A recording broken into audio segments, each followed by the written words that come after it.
Okay, impurities ಬಗ್ಗೆ ಆಗೋಯ್ತು. ಆದರೆ ಆ ಇಂಪ್ಯೂರಿಟೀಸು ರಾ ವಾಟರ್ನಲ್ಲಿ ಇದ್ದರೆ ಅದೇ ರಾ ವಾಟರ್ನ ನಾವು ಬಾಯ್ಲರ್ಗೆ ಕಳಿಸಿಕೊಟ್ರೆ, ಫೀಡ್ ಮಾಡಿದರೆ ನಮಗೆ ಎಫೆಕ್ಟ್ ಏನೆಲ್ಲ ಬಾಯ್ಲರ್ಗೆ ಎಫೆಕ್ಟ್ ಆಗುತ್ತೆ ಅನ್ನೋದ್ರ ಬಗ್ಗೆ ನಾನು ಇಲ್ಲಿ ಒಂದೊಂದಾಗಿ ಹೇಳ್ತಾ ಹೋಗ್ತೀನಿ. ನೆಕ್ಸ್ಟು ಫಸ್ಟ್ ಏನಾಗುತ್ತೆ, ಟ್ಯೂಬ್ ಚೋಕ್ ಆಗುತ್ತೆ, ನೆಕ್ಸ್ಟ್ ಎರೋಸನ್ ಆಗುತ್ತೆ, ನೆಕ್ಸ್ಟ್ ಸ್ಕೇಲ್ ಫಾರ್ಮೇಷನ್ ಆಗುತ್ತೆ, ನೆಕ್ಸ್ಟ್ ಕರೋಸನ್ ಆಗುತ್ತೆ, ಪಿಟ್ಟಿಂಗ್ ಆಗುತ್ತೆ, ಪ್ರೈಮಿಂಗು ಫೋಮಿಂಗ್ ಆಗುತ್ತೆ, ಸಿಲಿಕಾ ಡೆಪಾಸಿಟ್ ಆಗುತ್ತೆ, ಕಾಸ್ಟಿಕ್ ಎಂಬ್ರಿಸಿಲ್ಮೆಂಟ್ ಅಂದರೆ ಈ ಥರ ಬರುತ್ತೆ. ಕಾಸ್ಟಿಕ್ ಎಂಬ್ರಿಟಿಲ್ಮೆಂಟ್ ಈ ಥರದ್ದು ನಮಗೆ ಟ್ಯೂಬ್ಗಳಲ್ಲಿ ಕ್ರ್ಯಾಕ್ ಬರೋಂಥ ಚಾನ್ಸಸ್ಗಳು ತುಂಬ ಇರುತ್ತೆ. ಇದನ್ನು ಸಪ್ರೇಟಾಗಿ ಒಂದೊಂದಾಗಿ ನೋಡ್ತಾ ಹೋಗೋಣ. ಆಲ್ಮೋಸ್ಟ್ ನಾನು ಇಂಪ್ಯೂರಿಟೀಸ್ ಇರೋದ್ರಿಂದ ಏನೆಲ್ಲ ಆಗುತ್ತೆ ಅಂತ ಹೇಳ್ಬಿಟ್ಟು ಎಕ್ಸಾಂಪಲ್ ಕೊಡ್ತಾ ನಿಮಗೆ ಅದ್ರ ಬಗ್ಗೆ ಎಕ್ಸ್ಪ್ಲೇನ್ ಮಾಡಿದ್ದೀನಿ. ಇನ್ನೊಂದು ಸಲ ನಾನು ಹೇಳ್ತಾ ಹೋಗ್ತೀನಿ, ನಿಮಗೆ ರಿವೈಸ್ ಆಗಿಬಿಡುತ್ತೆ, ಮೈಂಡಲ್ಲಿ ಕುತ್ಕೊಂಡ್ಬಿಡುತ್ತೆ. ಫಸ್ಟ್ನೇ ಪಾಯಿಂಟ್ ಬಂದ್ಬಿಟ್ಟು ಟ್ಯೂಬ್ ಚೋಕಿಂಗ್ ಅಂದರೆ ಟ್ಯೂಬ್ ಒಳಗಡೆ ಸ್ಲಜ್ ಕೊಡೋದನ್ನಾಗಲಿ, ಸ್ಕೇಲ್ ಆಗಿ ಫಾರ್ಮ್ ಆಗೋದಾಗಲಿ, ಆಮೇಲೆ ಟ್ಯೂಬ್ ಜಾಮ್ ಆಗೋದಲ್ಲಿ ಇಲ್ಲಿ ತೋರಿಸ್ಕೊಟ್ಟಿದೆ ನೋಡು. ಈ ಥರ ಈ ಟ್ಯೂಬಿನ ಒಳಗಡೆ ಸ್ಲಜ್ ಜಾಮ್ ಆಗಿ ಅಥವಾ ಸ್ಕೇಲೆಲ್ಲ ಜಾಮ್ ಆಗಿ ಈ ಥರ ಆಗೋದ್ರಿಂದ ನಮಗೆ ಏನೆಲ್ಲ ಆಗುತ್ತೆ ಅಂತಂದರೆ ವಾಟರ್ ಫ್ಲೋ ಕಡಿಮೆ ಆಗಿಬಿಡುತ್ತೆ. ಫಸ್ಟು ನಮಗೆ ವಾಟರ್ ಫ್ಲೋ ಕಡಿಮೆ ಆಗಿ ನೆಕ್ಸ್ಟು ಆ ವಾಟರ್ ಫ್ಲೋಗೆ ತಕ್ಕಂತೆ ನಾವು ಟೆಂಪ್ರೇಚರ್ ಕೊಟ್ಟರೆ ಏನೂ ಪ್ರಾಬ್ಲಮ್ ಆಗಲ್ಲ. ವಾಟರ್ ಫ್ಲೋಗೆ ಅದರಿಗಿಂತ ಜಾಸ್ತಿ ನಾವು ಟೆಂಪ್ರೇಚರ್ ಕೊಡೋದ್ರಿಂದ ಏನಾಗುತ್ತೆ, ಓವರ್ ಹೀಟ್ ಆಗುತ್ತೆ. ನೆಕ್ಸ್ಟ್ ಏನಾಗುತ್ತೆ, ಟ್ಯೂಬ್ ಬ್ಲಾಸ್ಟ್ ಆಗೋಂಥ ಚಾನ್ಸಸ್ಗಳು ತುಂಬ ಇರುತ್ತೆ. ಯಾಕೆ ಏನಾಗಬಹುದು ಅಲ್ಲಿ ಅಂತಂದರೆ, ನಮಗೆ ಒಂದು ಟ್ಯೂಬಲ್ಲಿ ಇಷ್ಟು ಟೆಂಪ್ರೇಚರ್ ಕೊಟ್ಟರೆ ಇಷ್ಟು ಟೆಂಪ್ರೇಚರ್ ಬರುತ್ತೆ ಅಂತ ಹೇಳ್ಬಿಟ್ಟು ಒಂದು ಕ್ಯಾಲ್ಕುಲೇಷನ್ ಇರುತ್ತೆ. ಆದರೆ ನಮಗೆ ಈ ಟ್ಯೂಬ್ ಸ್ಲಜ್ ಆಗಲಿ ಸ್ಕೇಲ್ ಆಗಿ ಈ ಥರ ಕೊಡೋದ್ರಿಂದ ನಾವು ಕೊಡೋಂಥ ಟೆಂಪ್ರೇಚರ್ಗೆ ಅಷ್ಟು ಪ್ರೆಷರು ಅಷ್ಟು ಟೆಂಪ್ರೇಚರು ನಮಗೆ ಬರಲ್ಲ. ಆ ಟೈಮಲ್ಲಿ ನಾವೇನು ಮಾಡ್ತೀವಿ, ಆ ಟೆಂಪ್ರೇಚರು ಪ್ರೆಷರ್ ಬರೋದ್ರ ಕಾರಣಕ್ಕಾಗಿ ನಾವು ಇನ್ನಷ್ಟು ಟೆಂಪ್ರೇಚರ್ನ ಜಾಸ್ತಿ ಮಾಡ್ತೀವಿ. ಅಲ್ಲಿ ಏನಾಗುತ್ತೆ, ಓವರ್ ಹೀಟ್ ಆಗುತ್ತೆ. ಇವೆರಡೂ ಕಾಂಬಿನೇಷನಿಂದ ನಮಗೆ ಟ್ಯೂಬ್ ಬ್ಲಾಸ್ಟ್ ಆಗೋ ಚಾನ್ಸಸ್ಗಳು ತುಂಬ ಇರುತ್ತೆ. ಅಲ್ಲಿ ಏನಾಗುತ್ತೆ, ಟ್ಯೂಬ್ ಬ್ಲಾಸ್ಟ್ ಆಗೋಂಥ ಚಾನ್ಸಸ್ಗಳು ತುಂಬ ಇರುತ್ತೆ. ಹಾಗಾಗಿ ನಮಗೆ ವಾಟರ್ ಟ್ರೀಟ್ಮೆಂಟ್ ಅವಶ್ಯಕತೆ ಇದೆ, ಟ್ಯೂಬ್ ಚೋಕ್ ಆಗಬಾರ್ದು. ಇಲ್ಲಿ ನೆಕ್ಸ್ಟ್ ಟಾಪಿಕ್ ಬಂದ್ಬಿಟ್ಟು ಎರೋಜನ್. ಎರೋಜನ್ ಅನ್ನೋದು ಏನು, ಹೈ ವೆಲಾಸಿಟಿ ವಾಟರ್ ಸ್ಟೀಮ್ ಫ್ಲೋಯಿಂದ ಮೆಟಲ್ ಸರ್ಫೇಸು ಸ್ಲೋಲಿ ವೇರೋಟ್ ಆಗೋದು, ಅಂದರೆ ಸವಿತಾ ಹೋಗುತ್ತೆ. ಇಲ್ಲಿ ನೋಡ್ರಿ, ಇಲ್ಲಿ ಕಾಣಿಸುತ್ತಲ್ಲ, ಬರ್ತಾ ಸವಿತಾ ಹೋಗುತ್ತೆ. ಇಲ್ಲಿ ಆಗಿದೆ ನೋಡಿ ಈ ಥರ. ಇಲ್ಲಿ ಏನಾಗುತ್ತೆ ಅಂತಂದರೆ, high speed water particles pipe surface ಮೇಲೆ ಹಾದು ಹೋಗ್ತಾ ಅಲ್ಲಿ ಏನಾಗುತ್ತೆ ಅಂತಂದರೆ ಕಡಿತಾ ಹೋಗುತ್ತೆ, ಅಂದರೆ ಸವಿಸ್ಕೊಂತ ಹೋಗುತ್ತೆ. ಯಾಕಾಗುತ್ತೆ, ನಾರ್ಮಲ್ ಆಗಿ ಪ್ಯೂರ್ ವಾಟರ್ ಆದರೆ ಈ ಪ್ರಾಬ್ಲಮ್ಮು ಆಗಲ್ಲ. ಯಾವಾಗ ನಮಗೆ pH ಮೇಂಟೈನ್ ಮಾಡ್ತಾ ಇಲ್ಲ, ನಾವು pH ಮೇಂಟೈನ್ ಮಾಡ್ತಾ ಇಲ್ಲ, HCl ಅಂದರೆ ಅಸಿಡಿಕ್ ಆಗಿರ್ತಕ್ಕಂತಹ ವಾಟರ್ನ ನಾವು ಬಾಯ್ಲರ್ಗೆ ಕೊಡೋದ್ರಿಂದ ಅಲ್ಲಿ ಏನಾಗುತ್ತೆ, ನಮಗೆ ದಿನೇ ಈ ಥರ ಏನಾಗುತ್ತೆ, ಟ್ಯೂಬು ಸವಿತಾ ಹೋಗುತ್ತೆ. ಸವದಂಗೆಲ್ಲ ಏನೆಲ್ಲ ನಮಗೆ ಎಫೆಕ್ಟ್ ಆಗುತ್ತೆ, ವಾಲ್ ಥಿಕ್ ಅಂದರೆ ಟ್ಯೂಬಿನ ಥಿಕ್ನೆಸ್ಸು ಕಡಿಮೆ ಆಗ್ತಾ ಹೋಗುತ್ತೆ. ಟ್ಯೂಬಿನ ಥಿಕ್ನೆಸ್ ಕಡಿಮೆ ಆಗ್ತಾ ಏನಾಗುತ್ತೆ, ಲೀಕ್ ಆಗುತ್ತೆ, ಪಂಚರ್ ಆಗುತ್ತೆ. ಈ ಥರದ ಪ್ರಾಬ್ಲಮ್ನ ನಾವು ಫೇಸ್ ಮಾಡಬೇಕಾಗುತ್ತೆ. ಹಾಗಾಗಿ ನಾವು ವಾಟರ್ ಟ್ರೀಟ್ಮೆಂಟ್ ಮಾಡಬೇಕು. Next scale formation. ಏನಿದು ಸ್ಕೇಲ್ ಫಾರ್ಮೇಷನ್ನು, ಬಾಯ್ಲರ್ ವಾಟರ್ ಹೀಟ್ ಮಾಡಿದಾಗ ವಾಟರ್ನಲ್ಲಿ ಇರುವ dissolved salts hard solid layer ಆಗಿ ಬಾಯ್ಲರ್ ಟ್ಯೂಬ್ ಮೇಲೆ ಡೆಪಾಸಿಟ್ ಆಗುತ್ತೆ. ಇಲ್ಲಿ ನೋಡಿಲಿ, ಈ ಟ್ಯೂಬಿನ ಮೇಲೆ ಒಳಗಡೆ ಏನಿದೆಯಲ್ಲ ಅದು ಸ್ಕೇಲ್ ಫಾರ್ಮೇಷನ್ ಆಗಿಬಿಡುತ್ತೆ. ಹಾರ್ಡ್ ಕ್ಯಾಲ್ಸಿಯಮ್ಮು ಮೆಗ್ನೀಷಿಯಮ್ಮು ಡೆಪಾಸಿಟ್ ಆಗಿ ನಮಗೆ ಈ ಥರದ್ದು ಸ್ಕೇಲ್ ಫಾರ್ಮೇಷನ್ ಆಗುತ್ತೆ. ಏನೆಲ್ಲ ಎಫೆಕ್ಟ್ ಆಗುತ್ತೆ ನಮ್ಮ ಬಾಯ್ಲರ್ ಟ್ಯೂಬ್ಗೆ ಏನೆಲ್ಲ ಎಫೆಕ್ಟ್ ಆಗುತ್ತೆ, ಹೀಟ್ ಟ್ರಾನ್ಸ್ಫರೇ ಕಡಿಮೆ ಆಗೋಗ್ಬಿಡುತ್ತೆ. ಆಮೇಲೆ ಹೀಟ್ ಟ್ರಾನ್ಸ್ಫರ್ ಕಡಿಮೆ ಆಯಿತು ಅಂತಂದರೆ ನಮಗೆ ಟೆಂಪ್ರೇಚರು ಪ್ರೆಷರು ಸಿಗಲ್ಲ. ಹಾಗಾಗಿ ನಾವೇನು ಮಾಡ್ತೀವಿ, ಇನ್ನಷ್ಟು ಟೆಂಪ್ರೇಚರ್ ಕೊಡ್ಲಿಕ್ಕೆ ಸ್ಟಾರ್ಟ್ ಮಾಡ್ತೀವಿ. ಇನ್ನಷ್ಟು ಟೆಂಪ್ರೇಚರ್ ಬೇಕು ಅಂತಂದರೆ ನಮಗೆ ಇನ್ನಷ್ಟು ಫ್ಯೂಯಲ್ನ ಆ್ಯಡ್ ಮಾಡ್ಕೊಂತ ಹೋಗ್ತೀವಿ. ಅಲ್ಲಿ ಏನಾಗುತ್ತೆ, ಫ್ಯೂಯಲ್ ಕನ್ಸಂಪ್ಷನ್ನು ಜಾಸ್ತಿ ಆಗ್ತಾ ಹೋಗುತ್ತೆ. ಓಕೆನಾ. ನೆಕ್ಸ್ಟ್, ಟ್ಯೂಬ್ ಓವರ್ ಹೀಟ್ ಆಗುತ್ತೆ ಕಂಪಲ್ಸರಿ. ಯಾಕಂತಂದರೆ ಆ ಪ್ರೆಷರ್ಗೆ ಆ ಟೆಂಪ್ರೇಚರ್ಗೆ ಆ ಟ್ಯೂಬ್ ಕರೆಕ್ಟ್ ಇತ್ತು ಅಂತಂದರೆ ನಾರ್ಮಲ್ ಟೆಂಪ್ರೇಚರು ಪ್ರೆಷರು ಇಂತಿಷ್ಟು ಟೆಂಪ್ರೇಚರ್ ಒಳಗೆ ಬರುತ್ತೆ. ನಮಗೆ ಪ್ರೆಷರ್ ಟೆಂಪ್ರೇಚರ್ ಬರಲಿಲ್ಲ ಅಂತಂದಾಗ ನಾವು ಇನ್ನಷ್ಟು ಫ್ಯೂಯಲ್ನ ಯೂಸ್ ಮಾಡಿ ಟೆಂಪ್ರೇಚರ್ನ ಜಾಸ್ತಿ ಕೊಡ್ತೀವಿ. ಅಲ್ಲಿ ಏನಾಗುತ್ತೆ, ಟ್ಯೂಬು ಓವರ್ ಹೀಟ್ ಆಗುತ್ತೆ. ಇದು ಸ್ಕೇಲ್ ಫಾರ್ಮೇಷನ್ನ ಎಕ್ಸ್ಪ್ಲನೇಷನ್ನು. ಹಾಗಾಗಿ ಸ್ಕೇಲ್ ಫಾರ್ಮೇಷನ್ ಆಗಬಾರ್ದು ಅಂತಂದರೆ ನಮಗೆ ವಾಟರ್ ಟ್ರೀಟ್ಮೆಂಟ್ ತುಂಬ ಇಂಪಾರ್ಟೆಂಟ್. ನೆಕ್ಸ್ಟ್ ಟಾಪಿಕ್ ಬಂದ್ಬಿಟ್ಟು ಪಿಟ್ಟಿಂಗ್.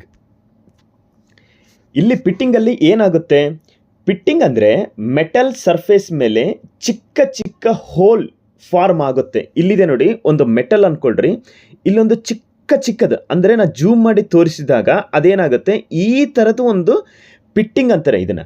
ಇದೇನಂತಂದರೆ ಮೆಟಲ್ ಸರ್ಫೇಸ್ ಮೇಲೆ ಚಿಕ್ಕ ಚಿಕ್ಕ ಹೋಲ್ಸ್ ಫಾರ್ಮ್ ಆಗುತ್ತೆ. ಇದನ್ನು ಲೋಕಲೈಸ್ಡ್ ಕರೋಜನ್ ಅಂತ ಕೂಡ ಕರೀತಾರೆ. ಇದು ಏನಾಗುತ್ತೆ, ಫುಲ್ ಸರ್ಫೇಸ್ ಮೇಲೆ ರಸ್ಟ್ ಆಗಲ್ಲ, ಆದರೆ ಸ್ಪೆಸಿಫಿಕ್ ಒಂದು ಪಾಯಿಂಟಲ್ಲಿ ಡೀಪ್ ಹೋಲ್ ಆಗುತ್ತೆ.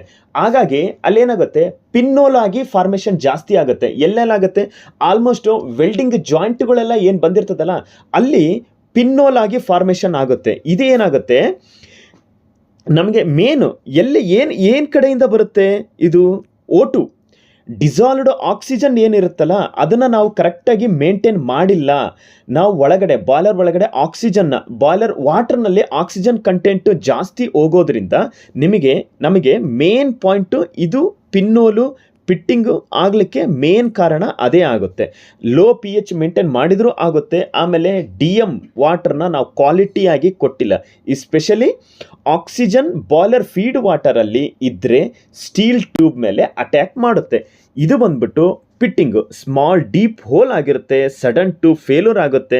ಆಮೇಲೆ ಈ ಪಿಟ್ಟಿಂಗ್ ಅನ್ನೋದು ಡಿಫೆಕ್ಟ್ ಮಾಡೋದು ತುಂಬ ಕಷ್ಟ. ಯಾಕಂತಂದರೆ ಟ್ಯೂಬಿನ ಒಳಗಡೆ ಆಗಿರುತ್ತೆ, ವೆಲ್ಡಿಂಗ್ ಜಾಯಿಂಟಲ್ಲಿ ಆಗಿರುತ್ತೆ, ಎಲ್ಲೋ ಒಂದು ಕಡೆ ಸಿಂಪಲಾಗಿ ಸ್ಟೀಮ್ ಹೋಗ್ತಾನೇ ಇರ್ತದೆ. ಈ ಥರದ್ದು ಒಂದು ಪ್ರಾಬ್ಲಮ್ನ ನಾವು ಪಿಟ್ಟಿಂಗ್ ಅನ್ನೋ ಒಂದು ಕಾರಣ ಫೇಸ್ ಮಾಡ್ತೀವಿ. ಹಾಗಾಗಿ ನಾವು ಆಕ್ಸಿಜನ್ನ ರಿಮೂವ್ ಮಾಡೋದು ತುಂಬ ಇಂಪಾರ್ಟೆಂಟು. ಅದ್ರ ಜೊತೆಗೆ ವಾಟರ್ ಟ್ರೀಟ್ಮೆಂಟ್ ಮಾಡೋದು ತುಂಬ ಇಂಪಾರ್ಟೆಂಟ್. ನೆಕ್ಸ್ಟು ಪ್ರೈಮಿಂಗು ಮತ್ತು ಫೋಮಿಂಗು. ಇದು ಮೋಸ್ಟ್ ಇಂಪಾರ್ಟೆಂಟು. ಪ್ರತಿಯೊಂದು ಕ್ವಶನ್ ಪೇಪರಲ್ಲಿ ಇದ್ದೇ ಇರುತ್ತೆ.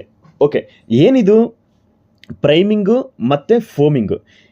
ಬಾಯ್ಲರ್ ಸ್ಟೀಮ್ ಜೊತೆ ವಾಟರ್ ಡ್ರಾಪ್ಲೆಟು ಕ್ಯಾರಿ ಓವರ್, ಇದಕ್ಕೆ ಪ್ರೈಮಿಂಗ್ ಅಂತ ಹೇಳ್ತಾರೆ. ನೆಕ್ಸ್ಟು ಸ್ಟೀಮು ಡ್ರೈ ಇರಬೇಕು ಆ್ಯಕ್ಚುಲಿ, ಬಟ್ ವಾಟರ್ ಕೂಡ ಮಿಕ್ಸ್ ಆಗುತ್ತೆ. ಇಲ್ಲಿ ಇದೇನಿದೆಯಲ್ಲ ಪ್ರೈಮಿಂಗು, ಇದು ಹೈ ವಾಟರ್ ಲೆವೆಲಿಂದ ಬಾಯ್ಲರ್, ಒಂದು ವೇಳೆ ನಮಗೆ ವಾಟರ್ ಡ್ರಮ್ಮಿನ ಒಳಗಡೆ ಹೈ ವಾಟರ್ ಆಯಿತು ಅಂತಂದರೆ ನಮಗೆ ಪ್ರೈಮಿಂಗ್ ಆಗೋಂಥ ಚಾನ್ಸಸ್ಗಳು ಜಾಸ್ತಿ ಇರುತ್ತೆ. ಇಲ್ಲಿ ಹೈ TDS ವಾಟರ್, ನಮಗೆ ವಾಟರ್ನಲ್ಲಿ ಟೋಟಲ್ ಡಿಸಾಲ್ವ್ಡ್ ಸಾಲಿಡ್ಸ್ ಏನಾದರೂ ಜಾಸ್ತಿ ಆದರೆ ನಮಗೆ ಈ ಪ್ರಾಬ್ಲಮ್ ಬರುತ್ತೆ. ಆಮೇಲೆ ಬಾಯ್ಲರ್ದು ಏನಿರ್ತದಲ್ಲ ಅದರಲ್ಲಿ ಆಯಿಲ್ ಪಾರ್ಟಿಕನ್ನಾಗಲಿ ಬ್ಯಾಕ್ಟೀರಿಯಸನ್ನಾಗಲಿ ಆ ಥರದ್ದು ಇತ್ತು ಅಂತಂದರೆ ನೆಕ್ಸ್ಟ್ ನಮಗೆ ಫೋಮಿಂಗ್ ಜೊತೆ ಈ ಥರದ್ದು ಕೂಡ ಪ್ರಾಬ್ಲಮ್ ನಾವು ಫೇಸ್ ಮಾಡ್ತೀವಿ. ನೆಕ್ಸ್ಟ್ ಏನಿರುತ್ತೆ ಫೋಮಿಂಗ್. ಏನು ಫೋಮಿಂಗ್ ಅಂತಂದರೆ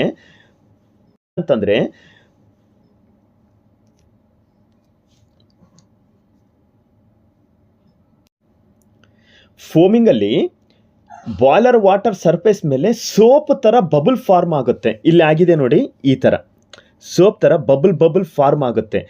ಯಾಕೆ ಈ ಥರ ಆಗ್ಲಿಕ್ಕೆ ಕಾರಣ ಏನು ಅಂತಂದರೆ ಆಯಿಲು, ಗ್ರೀಸು ಮತ್ತು ಹೈ ಆಲ್ಕನಿಟಿ, ಹೈ ಡಿಸಾಲ್ವ್ಡ್ ಸಾಲಿಡ್ಸು ಈ ಥರದ್ದು ನಾವು ಫೀಡ್ ವಾಟರ್ನಲ್ಲಿ ಮಿಕ್ಸ್ ಆಗಿದ್ದರೆ ಇದೇನಾಗುತ್ತೆ, ಈ ಥರ ನಮಗೆ ಫಾರ್ಮ್ ಆಗುತ್ತೆ.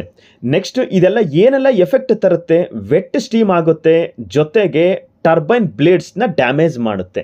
ಇದೇನಾಗುತ್ತೆ ಪ್ರೈಮಿಂಗು ಆ್ಯಂಡ್ ಫೋಮಿಂಗು ಮತ್ತು ಕ್ಯಾರಿ ಓವರು. ಅಂದರೆ ಕ್ಯಾರಿ ಓವರ್ ಅಂತಂದರೆ ಸ್ಟೀಮ್ ಜೊತೆ ವಾಟರ್ ಪಾರ್ಟಿಕಲ್ಸು ಕ್ಯಾರಿ ಓವರ್ ಆಗಿ ಸ್ಟೀಮ್ಗೆ ಸ್ಟೀಮ್ ಟರ್ಬೈನ್ ಬ್ಲೇಡ್ಸ್ಗೆ ಎಂಟ್ರಿ ಆಗೋದನ್ನು ಕ್ಯಾರಿ ಓವರ್ ಅಂತ ಅಂತಾರೆ. ಇದು ಮೋಸ್ಟ್ ಇಂಪಾರ್ಟೆಂಟ್ ಟಾಪಿಕ್ಕು, ಕರೆಕ್ಟಾಗಿ ಅರ್ಥ ಮಾಡ್ಕೊಳ್ರಿ.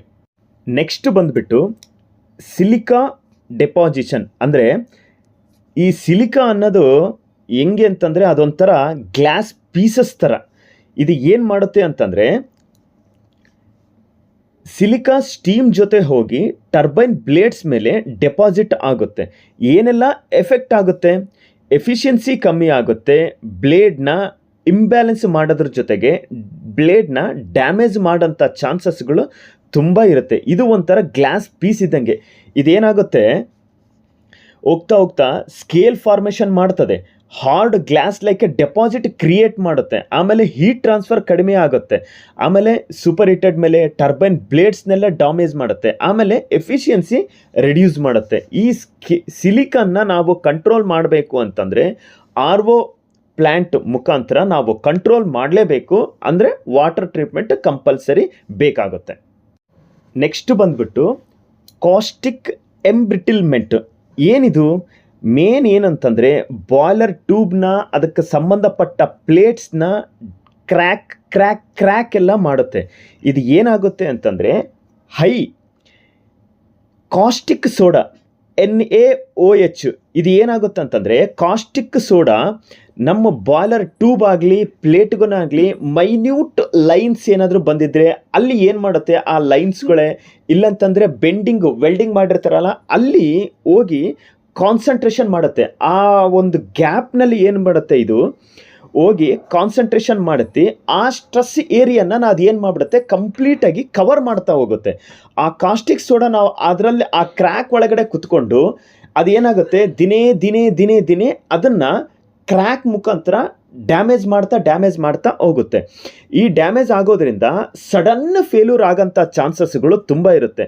ಆಮೇಲೆ ಬಾಯ್ಲರ್ ಡೇಂಜರಸ್ ಕಂಡೀಷನಲ್ಲಿ ಒಂದೊಂದು ಸರಿ ಕ್ರಾಕ್ ಆಗ್ತಾ ಒಂದೇ ಸರಿ ಬ್ಲಸ್ಟ್ ಆಗೋಂಥ ಚಾನ್ಸಸ್ಗಳು ತುಂಬ ಇರುತ್ತೆ. ಇದು ಏನಂತಂದರೆ ಮೇನು ಕೆಮಿಕಲ್ ರಿಯಾಕ್ಷನ್. ಇದೇನಾಗುತ್ತೆ, ನಮ್ಮದು ಕಾಸ್ಟಿಕ್ ಸೋಡಾ ಏನಿರುತ್ತಲ್ಲ ಅದು ಎಂಟ್ರಿ ಆಗುತ್ತೆ.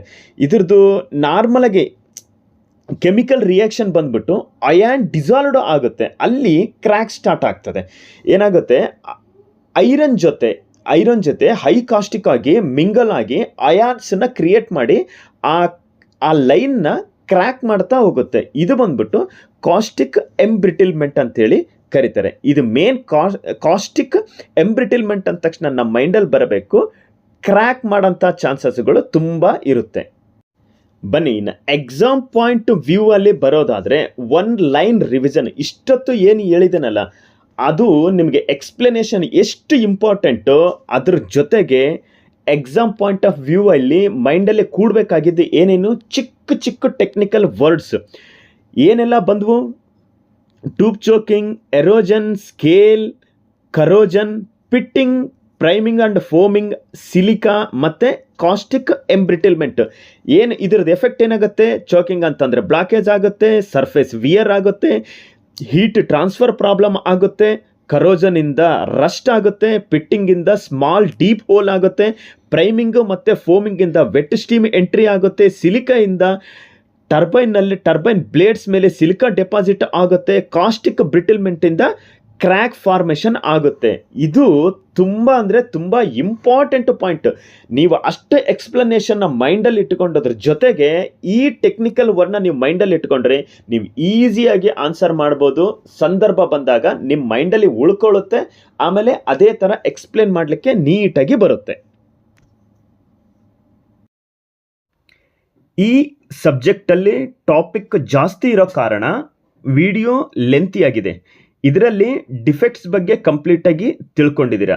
ನೆಕ್ಸ್ಟ್ ಪಾರ್ಟ್ 3ಯಲ್ಲಿ ವಾಟರ್ ಟ್ರೀಟ್ಮೆಂಟ್ ಮಾಡೋದ್ರಿಂದ ಕಂಪ್ಲೀಟ್ಸ್ ನಮಗೆ ಏನೆಲ್ಲ ಬೆನಿಫಿಟ್ ಸಿಗುತ್ತೆ, ಮತ್ತು ವಾಟರ್ ಟ್ರೀಟ್ಮೆಂಟ್ ಮಾಡೋದ್ರಿಂದ ಏನೆಲ್ಲ ಪ್ಯಾರಾಮೀಟರ್ಸ್ ಅಂದರೆ ವಾಟರ್ ಅನಾಲಿಸಿಸ್ ರಿಪೋರ್ಟ್ಗೆ ಏನೆಲ್ಲ ನಮಗೆ ಪ್ಯಾರಾಮೀಟರ್ಗಳು ಬೇಕು ಅನ್ನೋದು ಸಿಂಗಲ್ ಶೀಟಲ್ಲಿ ಕೊಟ್ಟಿದ್ದೀನಿ. ಮತ್ತು ವಾಟರ್ ಟ್ರೀಟ್ಮೆಂಟ್ ಮಾಡೋ process from D M water, RO, ಕ್ಲಾರಿಫೈರು ಅಂದರೆ ರಾ ವಾಟರಿಂದ ಹಿಡಿದು ನಿಮಗೆ ಡಿ ಎಮ್ ವಾಟ್ರು ರೆಡಿ ಆಗಲವರೆಗೆ ಏನೆಲ್ಲ ಪ್ರಾಸೆಸ್ ಬರುತ್ತೆ, ಏನೆಲ್ಲ ಇಕ್ವಿಪ್ಮೆಂಟ್ ಬರುತ್ತೆ ಅಂತ ಹೇಳ್ಬಿಟ್ಟು ಒಂದು ಸಿಂಗಲ್ ಶೀಟಲ್ಲಿ ಪ್ರಾಸೆಸ್ನ ನಾನು ರೆಡಿ ಮಾಡಿ ಕೊಟ್ಟಿದ್ದೀನಿ ಪಾರ್ಟ್ 3ಅಲ್ಲಿ. ಓಕೆನಾ? ನಿಮಗೆ ಈ ವಿಡಿಯೋ ಇನ್ಫಾರ್ಮೇಟಿಕ್ ಮತ್ತು ಯೂಸ್ಫುಲ್ ಅನಿಸಿದರೆ ಲೈಕ್ ಮಾಡಿ, ಶೇರ್ ಮಾಡಿ, ಮಿಸ್ ಮಾಡದೆ ಸಬ್ಸ್ಕ್ರೈಬ್ನ ಮಾಡ್ಕೊಳ್ಳಿ.